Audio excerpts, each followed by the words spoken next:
पुणे नाशिक छत्रपती संभाजीनगरमध्ये सीएनजीच्या दराचा भडका। Petrol diesel पाठोपाठ सीएनजीचे दर वाढल्याने वाहनधारकांना फटका। इंधन दरवाढीच्या माध्यमातून सर्वसामान्यांना मारण्याचा प्रयत्न। सर्वसामान्य महागाईने त्रस्त। इव्हेंटमध्ये व्यस्त। महागाईवरून विजय वडेट्टीवारांचा हल्ला।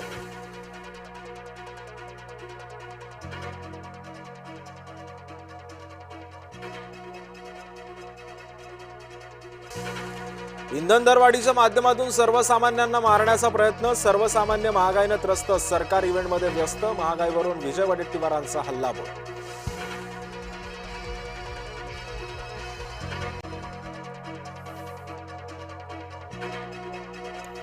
नागपूरमध्ये उष्माघाताने 24 तासात 10 जणांचा मृत्यू झाल्याचा संशय। मृतकांमध्ये भिक्षकाऱ्यांसह 3 रेल्वे प्रवाशांचाही समावेश। रिपोर्टमधून मृत्यूचं कारण स्पष्ट होणार, पण उष्णतेने मृत्यू झाल्याची शंका।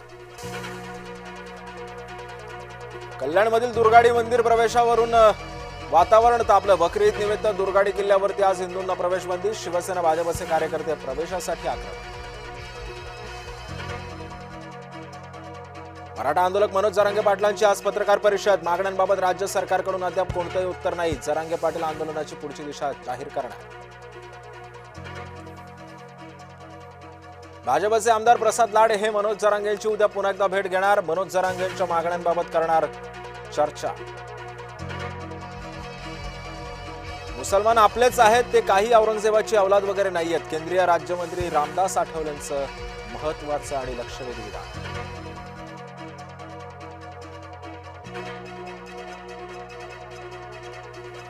नवी मुंबईतील पाम बीच मार्गावरती 2 दुचाकींची जोरदार धडक। भरधाव वेगामध्ये बाईक स्वारानं सिग्नल तोडल्यानं दुर्घटना। अपघातात दुचाकी स्वार महिला गंभीर जखमी। बीड जिल्हा आरोग्य विभागाचा संतापजनक कारभार। अल्पवयीन बलात्कार पीडितेला वैद्यकीय तपासणीसाठी 10 तास ताटकळत ठेवलं। बीडच्या केज उपजिल्हा रुग्णालयातल्या धक्कादायक घटना। रत्नागिरीमध्ये 2 गटामध्ये जोरदार राडा। हरणेतील मारहाणीनंतर दापोलीत तणाव। राड्या प्रकरणी 9 जण पोलिसांच्या ताब्यात।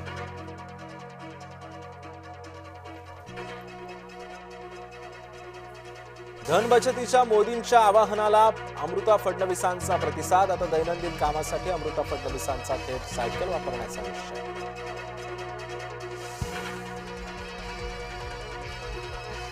कोणी मतदान करायचं ते भाजप ठरवणार। सामाजिक कार्यकर्ते योगेंद्र यादव यांची सर्वोच्च न्यायालयाच्या निकालावरती टीका। कर्नाटकात मोठा राजकीय भूकंप होण्याची शक्यता। सिद्धरामय्या डीके शिवकुमारांकडे सूत्र सोपवू शकतात।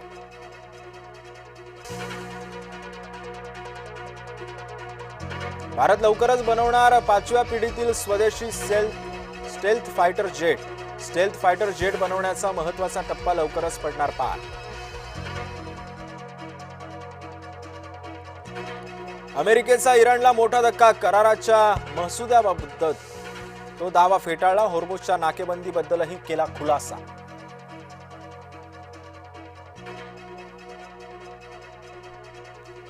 वैभव सूर्यवंशीच्या धुवाधार फलंदाजी पुढे हैदराबादचा पालापाचोळा। हैदराबादला हरवत राजस्थानची क्वालिफायर 2 मध्ये जोरदार धडक। उद्या न्यू चंदीगडमध्ये राजस्थान गुजरात एकमेकांना भेटणार। क्वालिफायर 2 मध्ये जिंकणारा संघ अंतिम सामन्यात बंगळुरूशी देणार टक्कर।